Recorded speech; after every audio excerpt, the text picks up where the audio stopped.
We wish you a Merry Christmas. We wish you a Merry Christmas.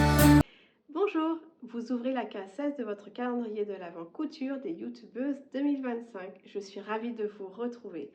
Tout d'abord, merci à Fleur de la chaîne Ma Boîte à Malice de me passer le relais dans cette incroyable aventure.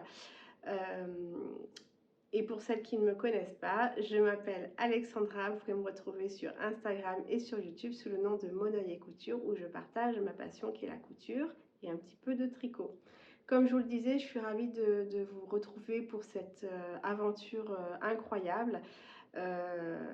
J'adore l'idée. Moi, Noël, la période de Noël, j'adore. Les calendriers de l'Avent, j'adore. Donc là, l'idée d'un calendrier de l'Avent qui rassemble des youtubeuses couture, c'était une super idée. Déjà ça permet de tous les jours d'avoir une petite surprise et en plus de ça de pouvoir connaître des comptes qu'on ne connaît pas du tout et on tombe sur des pépites. Donc vraiment merci, merci pour l'idée et vraiment j'espère que vous êtes comme moi, que vous vous régalez chaque jour. Donc pour cette case numéro 16, moi ce que je vais vous présenter, c'est les cadeaux que j'ai cousus main, que je vais offrir, et en fait surtout qui sont faits à l'aide de ma brodeuse. J'ai la brodeuse de chez Brother, la 880E. Ça fait 3 ans que je l'ai et c'est vrai que je l'exploite énormément à la période de Noël parce que j'adore cette période. Et j'ai plus d'inspiration, c'est vrai, à l'aide de cette période parce que c'est vrai qu'on peut faire énormément de choses avec. Voilà, je m'éclate quoi, je m'éclate avec les couleurs, je m'éclate avec les designs. Bref, j'adore. Donc, on va démarrer. Pour commencer, je vais démarrer donc avec, c'est la première année que je fais des bottes de Noël, j'avais encore jamais fait ça. Et c'est vrai que là, j'avais envie de faire des petites bottes de Noël parce que ça permet déjà de mettre les cadeaux dedans, si vous avez un petit cadeau, ou de mettre les friandises dedans. Donc ça fait un petit emballage assez sympathique. Et ça permet à la personne après de le garder, de le mettre en décoration chez elle. Donc je trouve ça vraiment très sympa comme concept. Donc je vais vous montrer déjà ma première réalisation. Donc la voici. Donc avec le petit bonhomme casse-noisette que j'adore, qu'il y en a même un là derrière. Donc pour faire cette botte, j'ai pris le patron sur la chaîne YouTube à l'endroit couture qui explique comment coudre une botte de Noël et il y avait dedans le gabarit. En fait j'ai un petit peu cherché partout et moi j'avais pas envie de me prendre la tête clairement. Donc je voulais un patron qui était à scotcher parce que c'est pas compliqué de se faire une botte, mais vraiment j'avais pas envie de réfléchir, donc j'ai imprimé le gabarit et voilà, en avant. Pour les tissus, en fait les tissus, là c'est un chemin de table, ce tissu là beige, là c'est un chemin de table.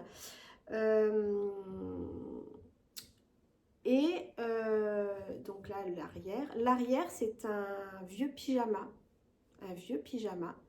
Et ça aussi c'est ma copine qui m'a donné ça, c'est les gilets moumoutes là, vous savez, les gilets bergers qu'elle avait trouvé dans une brocante qui était un petit peu abîmée. Donc du coup j'ai récupéré ça. Donc c'est une botte qui est entièrement doublée. Je ne l'ai pas du tout molletonnée parce que je trouvais que c'était assez entièrement doublé. Vous allez voir, j'en ai fait un deuxième. Donc c'était un pyjama, je pense, adulte, peut-être taille S, j'en sais rien. Donc j'ai pu faire 6 découpes dedans, dans le tissu. Et au niveau de la doublure, on voit un petit peu au niveau de la pointe la couture de l'entrejambe, mais franchement ça se verra pas qui va aller dans la pointe de la chaussette. Personne, il n'y a que vous et moi qui le savez. Au niveau des designs, alors là les designs franchement on en trouve partout. Celui-là je l'ai acheté sur Etsy.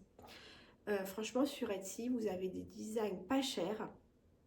Il y a souvent des promotions. Moi, j'arrive souvent à en trouver à au moins 50%, 60%. Ça nous fait le motif, je sais pas, à 3 euros ou un truc comme ça. Donc, je sais qu'il y en a eu plein qui ont eu la brodeuse Skitch. C'est ça, Skitch? Si vous savez pas où trouver les designs, n'hésitez pas à aller sur Etsy. Franchement, il y a vraiment quoi faire. Donc voilà, moi j'adore. Franchement, j'adore. Et, et voilà. Et au niveau du prénom, ça, je l'ai trouvé, un alphabet dans ma brodeuse, donc après j'ai trouvé dans ma brodeuse. Voilà.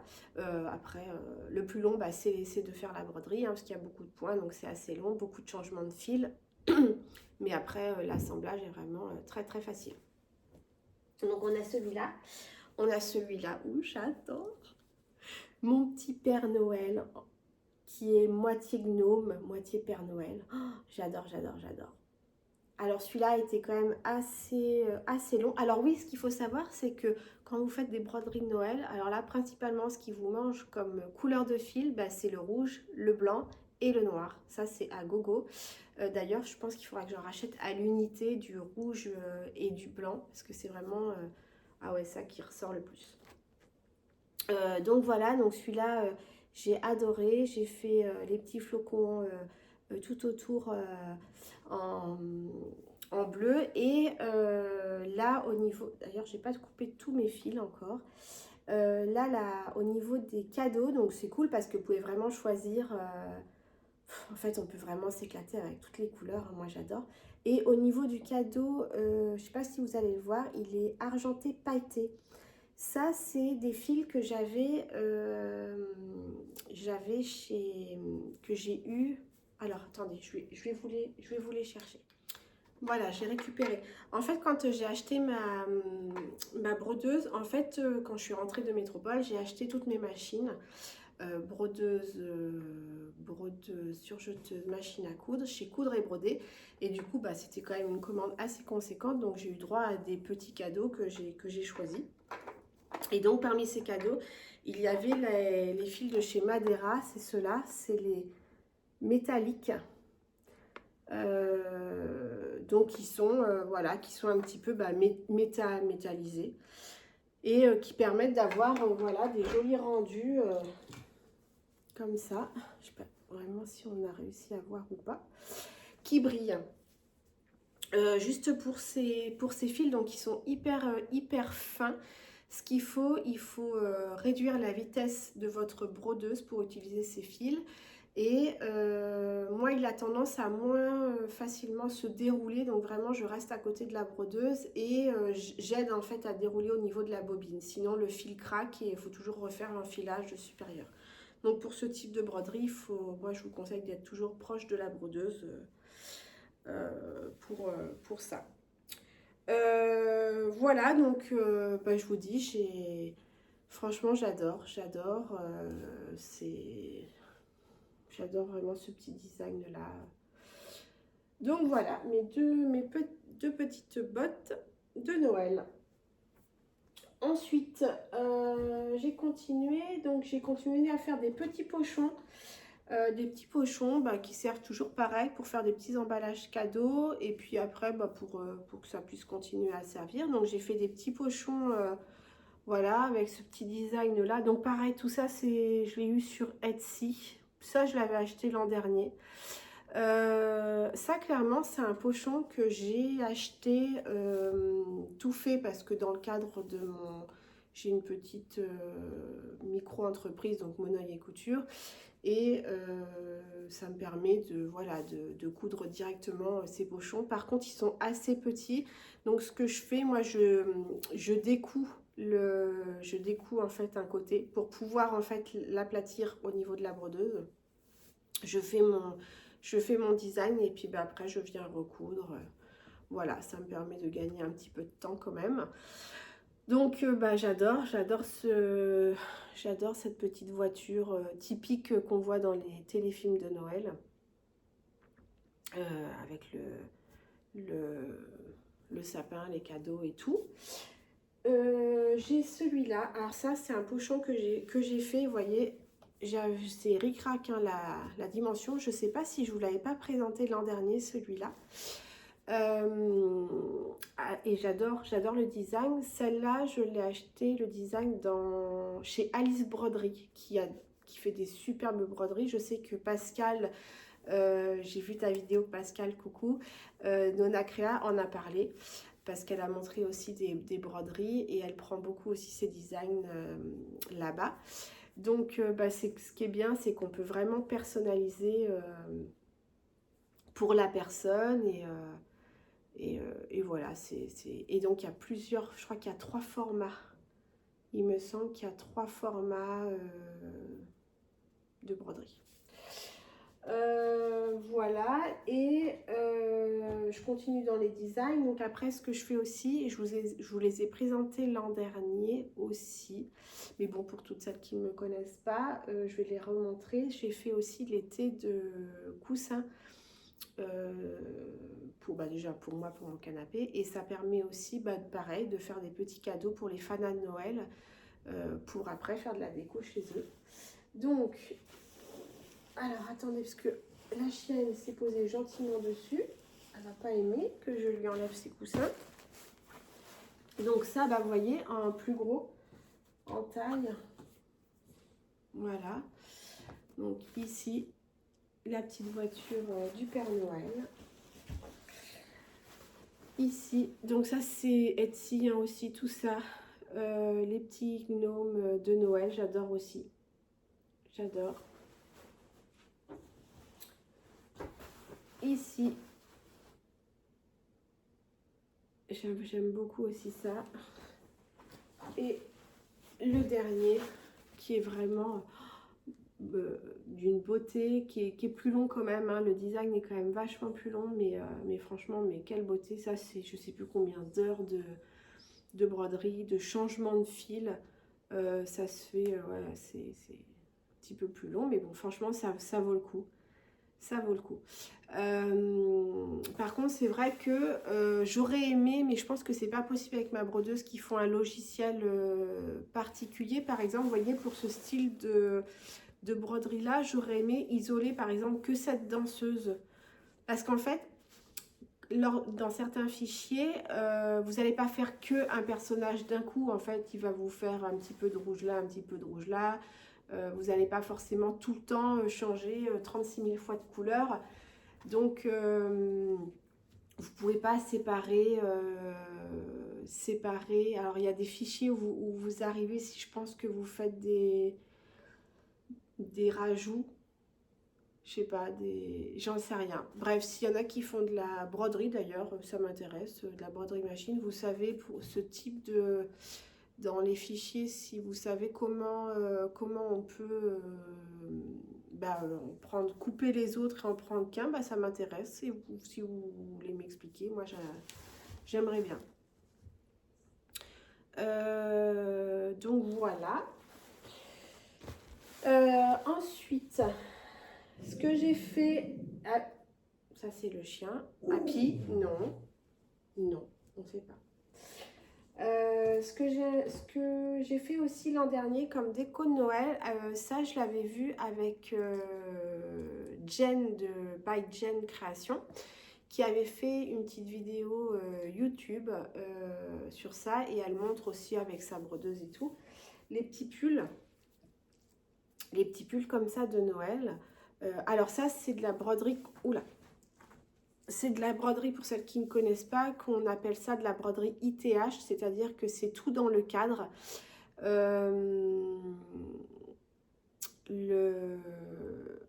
suis en train de penser, je dis, oh, je leur ai pas dit, tiens, je vais leur mettre des... J'ai fait des petites vidéos quand la brodeuse...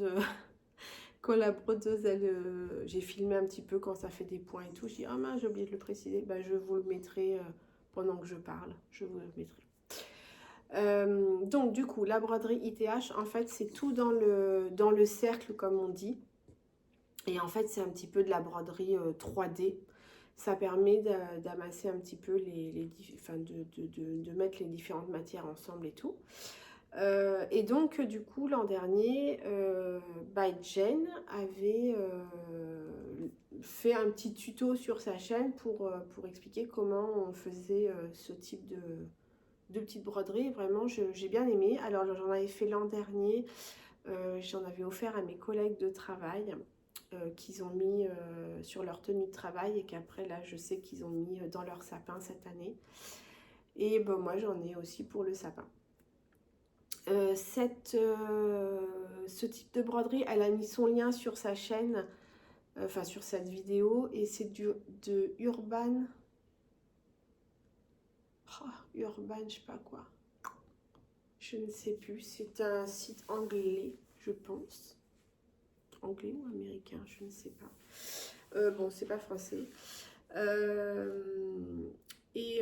donc ça permet, voilà, enfin vous achetez le site. Alors faites attention, alors normalement c'est compatible, enfin, la plupart des broderies sont compatibles, enfin des fichiers de broderie sont compatibles avec la plupart des brodeuses, mais quand même bien vérifier que vous avez bien qu'ils vendent bien votre fichier dans les brodeuses. D'ailleurs, j'avais vu je suis en train de penser à ça, j'avais vu un design comme ça sur Etsy que j'adorais. Et en fait, c'est une créatrice. Ah, je ne sais plus. Je je sais plus. Suédoise ou j'en sais rien. Et je pouvais pas acheter. Pourtant, c'est un fichier PDF. Hein, je n'avais pas le droit de l'acheter. Je lui avais envoyé un message. Et elle m'avait dit non, en fait, avec les conventions, je sais pas quoi, je peux pas le vendre en France. Je trouvais ça vraiment étrange. Enfin, c'est un truc PDF. J'ai pas compris. Bon, bref, c'était dommage. Bon, là, du coup, vous achetez le fichier en dollars. Et puis, bon, après, vous le mettez dans votre brodeuse et tout. Et voilà, donc c'était pour vous dire si vous ne savez pas trop ce qu'au début, moi, les broderies ITA, j'avais un petit peu de mal. En fait, c'est un peu compliqué de trouver comment bien... Enfin, en fait, il faut se mettre un peu en 3D, comprendre comment ça peut se faire et tout. Donc, avec Jen, vous avez la marche à suivre. Donc, j'ai trouvé ça très sympa. Voilà. Donc, voilà, avec le petit renne de Noël. Et c'est un petit peu... Alors, c'est fait avec de la feutrine, hein. C'est fait avec de la feutrine, tout simple. Vous faites votre motif, vous mettez un petit peu de rembourrage. Et après, j'ai fermé avec un petit point de couture et j'ai mis un petit ruban. Voilà, et cette année, j'ai aussi fait d'autres choses en ITH. J'avais envie de...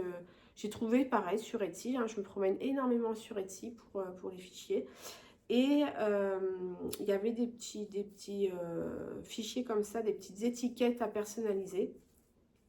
Et donc j'en ai fait pour faire les cadeaux. Donc là, ça va être pour mes collègues. Et puis c'est pour mettre aussi dans les petits cadeaux. Et puis pour après, pour mettre sur le sapin. Donc du coup, c'est des fichiers comme ça.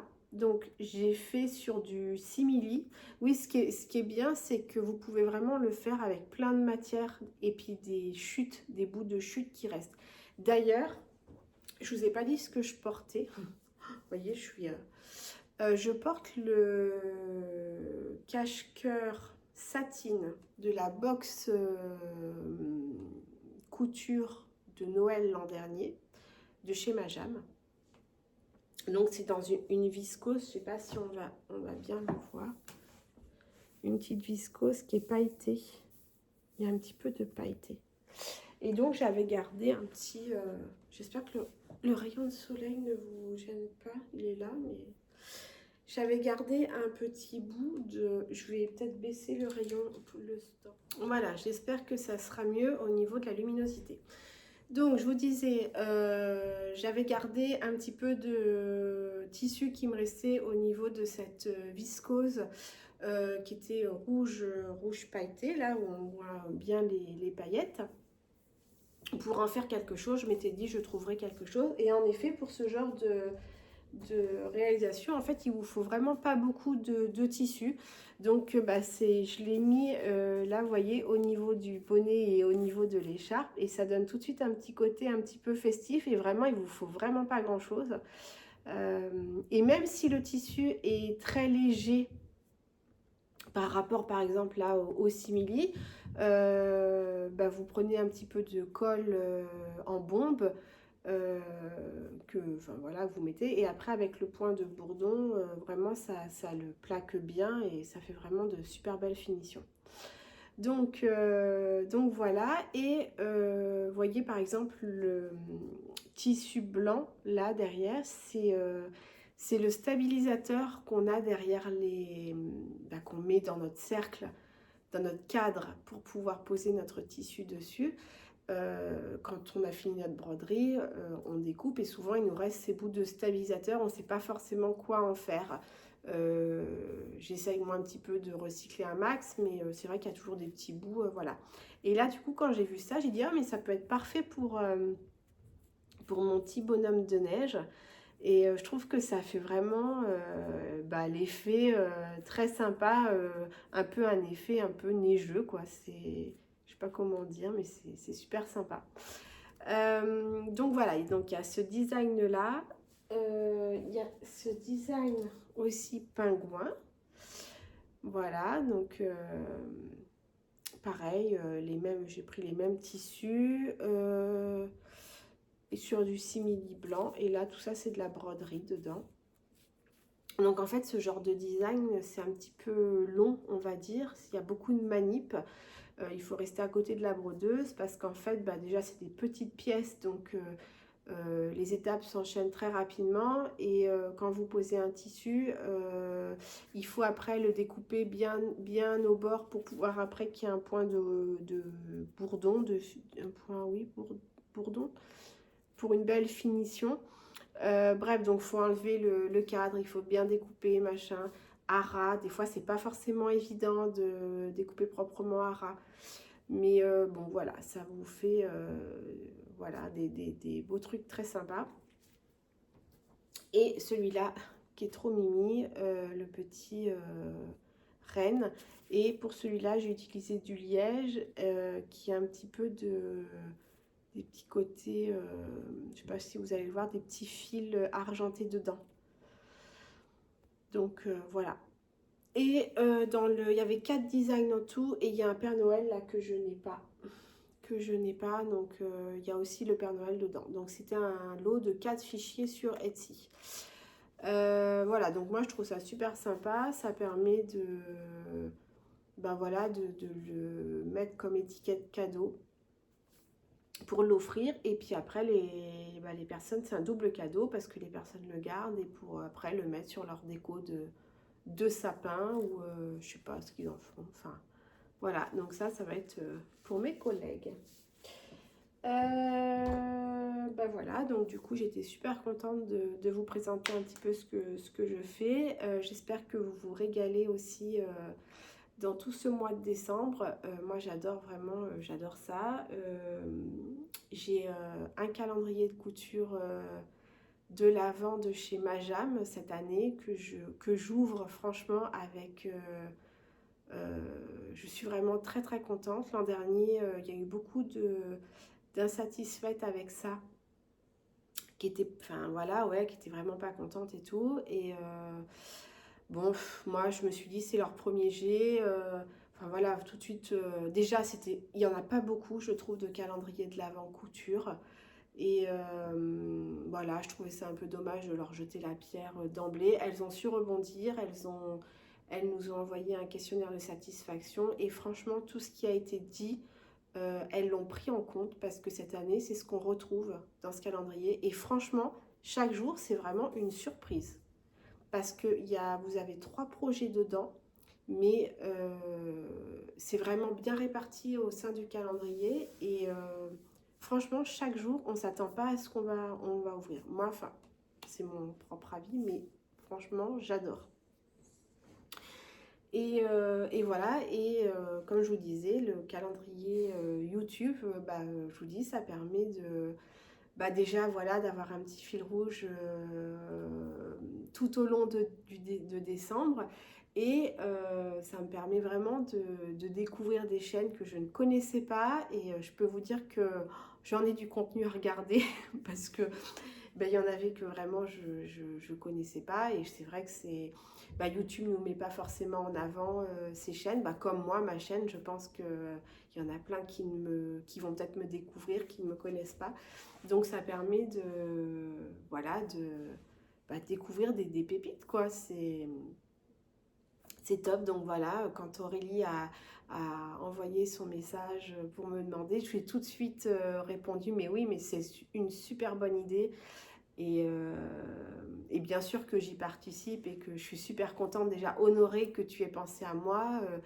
Et bien sûr que je participe à ça, quoi. Donc ben voilà, donc je passe le relais à Jill de la chaîne Récréation de Jill, Recréation de Jill. Je ne veux pas lui écorcher son nom. Je vais vous mettre son petit design ici. Donc elle, vous la retrouvez ce soir à 17h. Donc la case 16 à 17h. Je vous souhaite de très belles fêtes de fin d'année, que vous soyez auprès des vôtres, que vous soyez gâtés, qu'on profite de cette bulle de douceur, de rêve, on va dire. J'ai l'impression, moi, que le mois de décembre est toujours un petit peu particulier parce que, je sais pas, les gens sont un petit peu plus bienveillants, on va dire, un petit peu... oui, c'est un petit peu une autre vibes. Et franchement, mais on en a vraiment besoin à fond. Donc, je vous souhaite de très belles fêtes de fin d'année et je vous dis à l'année prochaine. Salut!